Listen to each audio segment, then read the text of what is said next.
Hello friends, मैं ख्याति आप सभी का अपने चैनल में बहुत बहुत स्वागत करती हूँ। आई होप आप सभी अपने अपने लाइफ में खुद को बहुत ही ब्लेस्ड एंड पॉजिटिव फील करोगे। फ्रेंड्स, आज का जो वीडियो है वो एक वीडियो था ना कि इन मंत्रास को ना करें इन ट्विन फ्लेम जर्नी। उस वीडियो में बहुत सारे लोगों के बहुत सारे डाउट्स थे, तो वो डाउट्स क्लियर करने के लिए है एंड आपको आपकी ट्विन जर्नी को एज अ गॉड समझाने के लिए है। एंड आप खुद डिसाइड कर लीजिएगा कि आप किस स्टेज में हो और कौन से मंत्रास आपको करने हैं और कौन से मंत्रास आपको नहीं करने हैं। इसका पूरा टोटल आपको एक्सप्लेनेशन दिया जाएगा, ठीक है, और उसका वजह बताया जाएगा कि क्यों मना किया जा रहा है और किस समय आपको किस गॉड से कनेक्ट होना है। या अपनी एनर्जीज के थ्रू आप जान सकते हो कि आपको किस गॉड की पूजा करनी है, किस मंत्रास की चैंटिंग करनी है और किसकी नहीं करनी है और क्यों नहीं करनी है, ठीक है। तो बहुत इम्पोर्टेंट वीडियो है, पूरा लास्ट तक ध्यान से सुनना, ठीक है। तो चलिए स्टार्ट करते हैं। देखो डियर, उस वीडियो पे ना डिवाइन ने बोला था, वो पूरा डिवाइन चैनलिंग वो वीडियो था। तो उस वीडियो पे बोला गया था कि ओम नमः शिवाय का, मृत्युंजय जाप का, मृत्युंजय मंत्र का एंड क्लीम मंत्र का और ओम नमो नहीं और क्या था, पद्मे हम वाला है ना। इस चारों मंत्र को चैंटिंग ट्विन फ्लेम जर्नी में मना किया गया था डिवाइन के थ्रू। उसका वजह भी वहाँ एक्सप्लेन किया गया है एक एक चीज़। पर अगर फिर भी आपको समझ में नहीं आ रहा है तो आप इस तरीके से समझ लीजिए कि देखो, ओम नमः शिवाय जो है वो शिव मंत्र है और हम क्या हैं, ट्विन फ्लेम। ट्विन फ्लेम मतलब अर्धनारीश्वर, जैसे पिक लगी है ना, आधा शिव और आधा शक्ति। अब सिर्फ आप शिव जी की पूजा करोगे तो शक्ति कहाँ गई, ठीक है। तो ओम नमः शिवाय मंत्र किसका है, शिव जी का। महामृत्युंजय जाप जो है, महामृत्युंजय मंत्र किसका है, शिव जी का। अगर इनकी पूजा करोगे तो शिव जी जो अकेले रहते हैं तो क्या करते हैं, ध्यानी बन जाते हैं, इग्नोर करते हैं और साइलेंट हो जाते हैं। तो आप चाहोगे ऐसा होना, या आपके चाहोगे आपके डीएमए से हो जाए, नहीं चाहोगे ना, 222, ठीक है। तो इसलिए नहीं करनी है सिंगल सिंगल पूजा, सिर्फ इसलिए बोला गया। देखो, मंत्राज है, करनी है, हर कोई कर सकता है, कोई दिक्कत नहीं है। But starting of the journey कर सकते हो, बट लास्ट में या मिड में नहीं। इसको भी एक्सप्लेन कर रहे हैं आगे डिवाइन, ठीक है। तो हाँ, क्या बोल रही थी, हाँ। तो ये दो मंत्र ओम नमः शिवाय एंड महामृत्युंजय जाप जो है वो शिव जी को रिप्रेजेंट करते हैं। एंड क्लीम मंत्र जो है वो काली माँ को रिप्रेजेंट करता है, दुर्गा माँ को, दुर्गा माँ को भी नहीं, काली माँ को रिप्रेजेंट करता है और दुर्गा माँ को भी रिप्रेजेंट करता है कहीं ना कहीं, ठीक है। तो आप बताओ, काली माँ के साथ कभी शिव जी को देखा है, किस रूप में देखा है। काली माँ के साथ शिव जी हमेशा आपको मिलेंगे काली माँ के पैरों के नीचे। फोटो देखना, है ना, जब काली माँ बहुत क्रोधित हो गई थी, शांत नहीं हो रही थी, तो उनको शांत कराने के लिए शिव जी उनके रास्ते पर लेट गए थे। और जब काली माँ आते हुए, चलते हुए, दौड़ते हुए उनके छाती पर, शिव जी की छाती पर अपना पैर रख दिया था काली माँ, तब शांत हुई थी। तो क्या ये भी सही है। हमको तो बैलेंस होना है ना डियर, हमको बैलेंस में रहना है, 333। हम ट्विन जर्नी में हर कोई कर सकता है, जो तांत्रिक होते हैं ना वो क्लीम मंत्र का जाप करते हैं, ठीक है। या जो मैनिफेस्टिंग, क्योंकि क्लीम मंत्र बहुत जल्दी मैनिफेस्टेशन करता है, अच्छा भी और बुरा भी। वो बहुत, इसलिए बोलते हैं ना, मैंने बहुत सारी चीज़ें सीखी है, जानती हूँ इसीलिए, क्योंकि शायद इसीलिए मुझे करवाया गया डिवाइन के थ्रू कि मैं इसको क्लैरिटी से समझा सकूँ, समझ सकूँ और समझा सकूँ, ठीक है। तो क्लीम मंत्र या दुर्गा मंत्र जो है बहुत ज़्यादा करने से, या जो शक्ति पाठ में, दुर्गा जी की बहुत ज़्यादा अगर पूजा करोगे ना, आपके अंदर स्पिरिचुअल ईगो आएगा, गारंटी, लिख लो। एंड शिव जी की बहुत ज़्यादा पूजा करोगे तो लिख लो, आप खुद सेपरेशन क्रिएट करोगे, इतने शांत हो जाओगे ना कि आपके अंदर डीएम को लेकर कोई डिज़ायर ही नहीं रहने वाली। क्योंकि सारा चीज़ मेरे साथ हो चुका है, मैं 8 साल से ट्विन जर्नी में हूँ, मैंने ये सारी चीज़ें कर लिया है और सबको भुगत लिया है, इसलिए बताती हूँ आपको, ठीक है। तो इसलिए हमको क्या करना है, एक साथ दोनों की एक साथ पूजा करनी है। इसलिए शुरू से आप स्टार्टिंग ऑफ द जर्नी हो तो भी, मिड में हो तो भी, लास्ट में हो तो भी, ओम नमो शक्ति शिवा का ही जाप करना है हम ट्विन फ्लेम्स को। इसके साथ ही आप सारे मंत्रास को रिप्लेस कर दीजिए। शिव जी और माता पार्वती के जो मंत्रा अलग अलग है ना, उसको एक कर दीजिए ना, क्या दिक्कत है, वो खुद भी एक रहना चाहते हैं। वो खुद भी एक रहना चाहते हैं, वो नहीं चाहते आप उनको अलग अलग पूजो, एक साथ पूज लो ना, बस इतना ही तो है। इसमें क्या ही दिक्कत, आप करो तो भी, डीएम करो तो भी कोई दिक्कत नहीं है, उन मंत्राज में कोई गलत नहीं है, उन मंत्राज में कोई दिक्कत नहीं है। देखो सन जो है ना, सन में कोई गलत है क्या, कुछ खराबी है सूर्य में, नहीं है, है ना। वो ठंड में धूप अच्छी लगती है और गर्मी में धूप अच्छी नहीं लगती है, वो किसका दिक्कत है, मौसम का दिक्कत है, उस सन का दिक्कत थोड़ी है। वैसे ही मंत्रास में दिक्कत नहीं है, हमारी जर्नी जो है उसके स्टेजेस पे दिक्कत है कि भाई जब ठंड होती है तो धूप अच्छी लगती है और धूप हमें फ़ायदेमंद करती है। अब हम गर्मी का स्टेज आ गया, हम गर्मी का मौसम आ गया, तब सन जो है हमें हार्म कर सकता है, तो मत जाओ, धूप पे मत निकलो बाहर बस, या प्रोटेक्शन के साथ निकलो, बस इतना ही तो बोला जा रहा है। सुन सकते हो, देखो कभी कभी सुन सकते हो, कोई दिक्कत नहीं है, डेली बेसिस पे नहीं कर रहा है, बस इतना। कभी कभी आप जैसे लो फील कर रहे हो तो करो, मैं भी जब लो फील करती हूँ तो मैं खुद अपने हाई वाइब्रेशन में आने के लिए शिव जी का ध्यान करती हूँ, या शिव जी के मंत्रास है, या नेगेटिविटी से बचना है अगर, तो मृत्युंजय जाप जो है उसको कर लेती हूँ, या सुन लेती हूँ महामृत्युंजय जाप का मंत्र का जो 108 की चैंटिंग है वो चला लेती हूँ घर में मोबाइल पे, तो नेगेटिविटी भी रिमूव हो जाती है। तो हफ्ते भर में एक आध बार चला लो, 15 दिन में एक आध बार चला लो, एकदम इग्नोर नहीं करना है, कभी कभी चला लो, रेगुलर वे में नहीं करना है, ठीक है। और देखो और क्या होता है ना, जैसे बहुत ज़्यादा इनको करने से ना आप ऐसे कर्मा भी क्लियर कर देते हो जो अपने डीएम के साथ करना है, तो फिर आपकी शादी होकर आप करोगे क्या, भगवान बोलेंगे भाई तुम तो अपने सारे कर्मा ख़त्म कर लिए हो, तो फिर डीएम के साथ शादी करने का कोई अर्थ नहीं है, इसलिए मना किया गया था ना डियर। तो ये सब चैनलिंग भगवान के थ्रू ही होता है और आपके फ़ायदे के लिए ही है, ठीक है। अब इसको ना इस तरीके से समझो कि आपको हर गॉड का एक ट्विन जर्नी को ना मैं एक ट्विन जर्नी को गॉड की तरह से समझते हैं, वन बाय वन, ठीक है। तो ब्रह्मा विष्णु और महेश, ये आप तीनों को जानते हो, ठीक है। ब्रह्मा जिन्होंने क्रिएट किया, विष्णु जो है वो प्रिजर्वर है, ठीक है, और शिव जी जो है वो डिस्ट्रॉयर है, ठीक है। अब जब हमारी अवेकनिंग शुरू होती है तो पहले आप इसको अलग अलग समझ लो। देखो ब्रह्मा जी ने क्रिएट किया था सारी सृष्टि, तो बनाने का जिम्मेदारी था, क्रिएट करने का जिम्मेदारी ब्रह्मा जी का। विष्णु जो थे वो क्या करते हैं कि जो लोगों को ब्रह्मा जी ने बनाया है, जिस चीज़ों को भी बनाया है उनका ध्यान रखना, उनको सर्व करना, उनकी ज़रूरतों का ख्याल रखना, उसके दुख तकलीफ़ों का ख्याल रखना, उनका पेट भरना, उनकी ज़रूरतों का ख्याल रखना, ये जिम्मेदारी किसको मिला, विष्णु जी को, ठीक है। पर्पस की जिम्मेदारी विष्णु जी को समझ लो, क्रिएटर जो है वो विष्णु ब्रह्मा जी, और विष्णु जी है वो प्रिजर्वर है, सोल पर्पस वाला जो है ना वो वाला स्टेज है, ठीक है। एंड जो शिव जी है वो डिस्ट्रॉयर भी है, वो गुस्सा आते तो किसी को सब चीज़ डिस्ट्रॉय कर देते हैं अपने थर्ड आई से, और फिर जब शांत होते हैं तो इतने भोले भाले हैं कि बेचारे खुद ही डिस्ट्रॉय करते हैं, फिर खुद ही उसको था ना कि सती के पापा को उन्होंने खुद अपने त्रिशूल से मार दिया था, और फिर बाद में खुद ही दया आई उनको और प्रेयर किया गया तो बकरे का सिर लगा दिए, है ना। गणपति जी के साथ भी वैसे ना खुद ही अपना डिस्ट्रॉय कर दिया उनका सर, और फिर दया आई या पार्वती माता ने बोला तो उनको हाथी का सर लगा दिए। तो वो डिस्ट्रॉयर भी है, एंड वो जब कोई बहुत ज़्यादा दुखी होता है तो सबसे पहले हाथ उनका ही आता है, ये भी है। अब देखो ये सिंपल हो गया गॉड को समझने का तरीका। अब इसको ट्विन जर्नी में कैसे समझते हैं, या कोई भी स्पिरिचुअल अवेकनिंग में हर चीज़ों में यही चीज़ें होती हैं, हमको थोड़ा ज़्यादा अवेयरनेस में रहना पड़ता है ट्विन फ्लेम जर्नी में, ठीक है।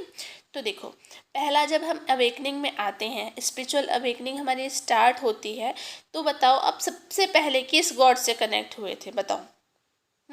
हर कोई शिव जी से ही कनेक्ट होता है, स्पिरिचुअल जर्नी जब स्टार्ट होती है सबसे पहले आप शिव जी से ही कनेक्ट होंगे। आप किसी भी भगवान को मानते रहोगे ना, फिर भी आप शिव जी के पास ही आओगे, और शिव जी ही है आपका उस टाइम पर साथ देंगे, क्योंकि शिव जी बहुत भोले भाले हैं और बहुत क्यूट है, वो बहुत जल्दी बात मानते हैं और एकदम पप्पा के जैसा ख्याल रखते हैं, है ना। तो हम सब उनसे कनेक्ट हो जाते हैं, और हमें शिव जी का देखो किसी भी भगवान को पूजते हैं ना, उसकी पॉजिटिविटी भी हमारे अंदर आती है और नेगेटिविटी भी आती है। तो शिव जी की पॉजिटिविटी क्या है कि वो सब चीज़ों को भूल कर ध्यान करते हैं, शांत रहते हैं। अब स्पिरिचुअल अवेकनिंग की जर्नी के शुरू में हम इतने परेशान रहते हैं कि उस समय हमको शांत होने की ज़रूरत है। तो शिव जी से हम इसलिए भी कनेक्ट करवाते हैं गॉड, और हम खुद भी कनेक्ट हो जाते हैं क्योंकि हमें शांति की ज़रूरत होती है उस टाइम पर, और शिव जी हमें शांति देते हैं, इसलिए हम शिव जी से कनेक्ट हो जाते हैं। होते हैं कि नहीं होते बताओ।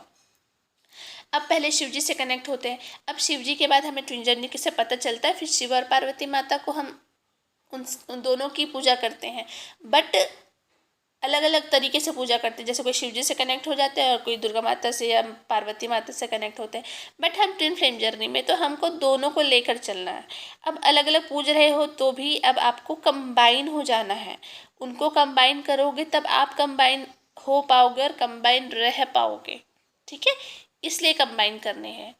दोनों को पूजना भी साथ में है, नाम भी साथ में लेना, मंत्राज भी साथ में करना है। ठीक है, अब जब हम इस स्टेज से बाहर निकल जाते हैं, यहाँ के टेस्ट, यहाँ के लेसन्स पार कर लेते हैं, फिर हम कहाँ जाते हैं, इसके ऊपर वाले स्टेज में, मतलब विष्णु जी वाले स्टेज में।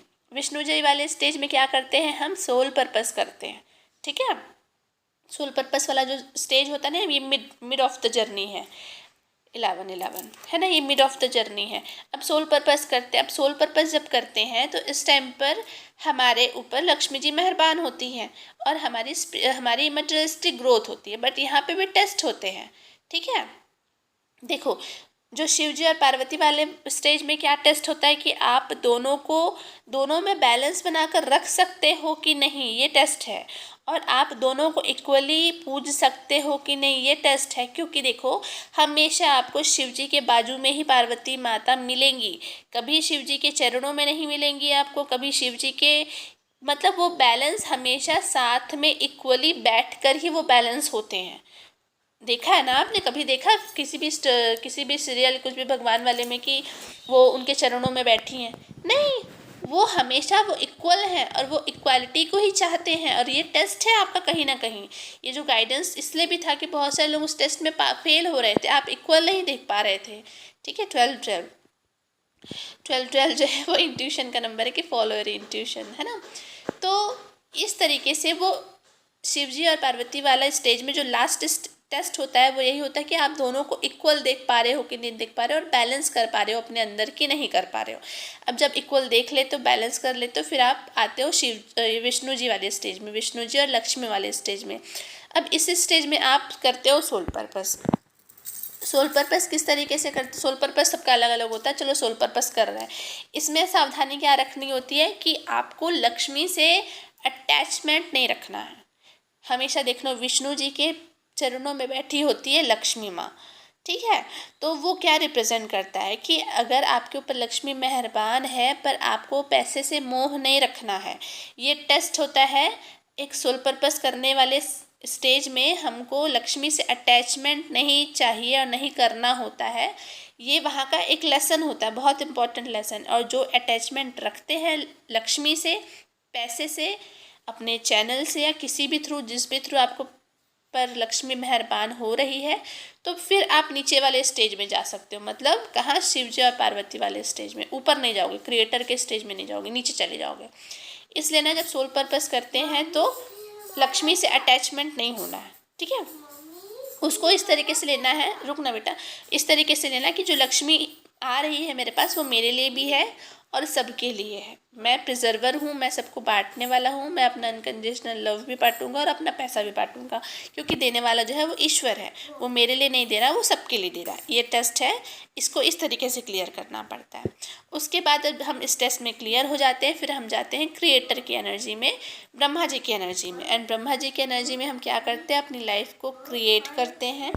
फिर ब्रह्मा जी वाले स्टेज में क्या करते हैं कि हम अपनी लाइफ को क्रिएट करते हैं, दूसरों की लाइफ को। देखो ब्रह्मा जी ने जो भी क्रिएट किया अपने लिए नहीं किया, दूसरों के लिए किया, पूरी सृष्टि की संरचना की थी। तो यही पर्पस, ये वाला स्टेज है डिवाइन पर्पस का स्टेज। ब्रह्मा जी वाला स्टेज है डिवाइन पर्पस का स्टेज, जो हमको हमारे लिए नहीं क्रिएट करना, बड़े बड़े काम दूसरों के लिए करना। और हमारे लिए तो वो ऑब्वियसली होगा ही, बट समाज के लिए करना है ना। ये वाला स्टेज है ब्रह्मा जी वाले स्टेज। बट ना यहाँ पे हमको सरस्वती माँ के शरण में भी रहना है, मतलब ज्ञान में रहना बहुत ज़रूरी है।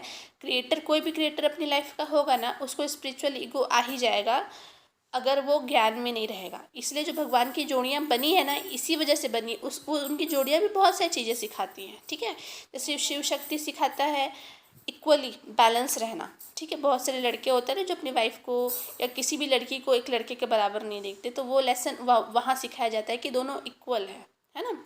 एंड जो ये विष्णु जी और लक्ष्मी माता है, वहाँ पे लेसन ये सिखाया जाता है कि आपके पास पैसा तभी आएगा जब आप दूसरों अपने बारे में भी सोचोगे और दूसरे के बारे में भी सोचोगे, तभी आपके पास पैसा आएगा।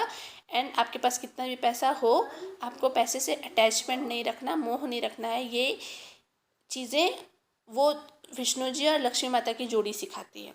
एंड तीसरे वाले ब्रह्मा जी एंड सरस्वती माँ है, ये सिखाते हैं कि आप भले ही कितने बड़े क्रिएटर हो जाए अपनी लाइफ की या किसी और के लाइफ के, मतलब बड़े बड़े बिजनेसमैन हो जाए, अंबानी हो जाए बिरला हो जाए, बट आपको ज्ञान में रहना है। अगर ज्ञान में नहीं रहोगे, ज्ञान मतलब वही ईगो नहीं दिखाना है, मतलब हर चीज़ों का ज्ञान, मतलब जितना आपने अभी तक सीखा है ना, शिव जी पार्वती माता से सीखा है, विष्णु जी लक्ष्मी माता से सीखा, वो सारे लेसन्स को अपनी लाइफ में रख कर उसको अप्लाई करते हुए अपने लाइफ को जीना है। ये होता है हमारा ज्ञान। ज्ञान को भूलना नहीं, मतलब जो भी सीखा है अभी तक उसको भूलना नहीं, ये होता है ज्ञान। तो इस तरीके से हमारी ट्विन जर्नी चलती है। अगर आप पार्टनर को भूल जाओगे, भगवान के पार्टनर को भूल जाओगे, तो अपने पार्टनर को कैसे याद रखोगे ना, इसीलिए बस। एंड डियर, जब तक ना हम इक्वली बैलेंस नहीं करेंगे ना भगवान की जोड़ियों को भी अपने लेसन्स के थ्रू, तो हम ना अपनी जर्नी में स्टक रहेंगे, कंप्लीट नहीं होगी। एंड जिस भी आप स्टेज में हो, मान लो कि आप विष्णु जी वाले स्टेज में हो, तो आपकी रीअवेकनिंग शुरू हो जाएगी, फिर वापस नीचे आ जाओगे शिव जी वाले स्टेज में। और रीअवेकनिंग जब होती है ना, तो ज़्यादातर हम राधा माँ वाले स्टेज में जाते हैं, मतलब कृष्णा और राधा से जब जुड़ते हैं ना, वो रीअवेकनिंग वाली स्टेज होती है ना। क्योंकि शिव जी वाली स्टेज में ना वापस रीअवेकनिंग बहुत कम होती है। राधा और कृष्णा वाली जो स्टेज है ना, उसमें रीअवेकनिंग होती है। इसलिए जो इसके पहले वाले एक वीडियो था ना, सेपरेशन कॉन्शियसनेस को कैसे हील करें, शायद इसलिए डिवाइन ने वो वीडियो बनवाया था कि लोगों की रीअवेकनिंग ना हो। तो इसलिए ना डियर, जो पार्टनर है उसके जुड़े हुए जो लेसन्स है ना, उनके थ्रू हमारे टेस्ट होते हैं। तो उन टेस्ट को ध्यान रखते हुए उस टेस्ट में पास होना ज़रूरी होता है, ताकि हम अपने उस एनर्जी को मेंटेन रख सकें एंड आगे ग्रो कर सकें। जैसे क्रिएटर है तो हमेशा क्रिएटर बने रह सकें, इसलिए ज्ञान में रहना ज़रूरी है। अगर प्रिजर्वर हो, विष्णु जी के स्टेज में हो, सोल पर्पस कर रहे हो, तो आप हमेशा सोल पर्पस करते रहो। इसके लिए ये ज़रूरी है कि आप पैसे से मोह ना करो। ये बहुत बड़ा लेसन है। कल वाली वीडियो पे मैंने एक एग्जांपल दिया था ना, कंगना रनौत वाला, कि वो बहुत सबके लिए स्टैंड लेती थी, आवाज़ उठाती थी, और जब उनके ऊपर टेस्ट आया था तो एक बार उनका घर तोड़ दिया गया था। तो घर तोड़ दिया गया था तो वो क्या था, वहाँ पे मनी से अटैचमेंट चेक कर रहे थे ना डिवाइन।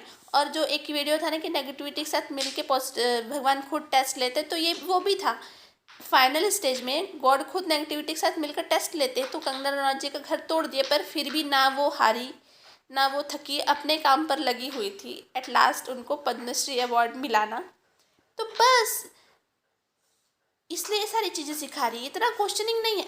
आपको बस अपनी जर्नी को देखना है, एंड किसी भी जर्नी में हो यार, बराबर दोनों को इक्वली पूजो, बस इतना ही, और कुछ नहीं, ठीक है। इक्वली पूजो और इक्वली लेसन्स लो, बस, ठीक है। और कुछ नहीं, कुछ उसके अलावा कुछ सोचने का ही नहीं है। भगवान इतना नहीं सोचते, ठीक है।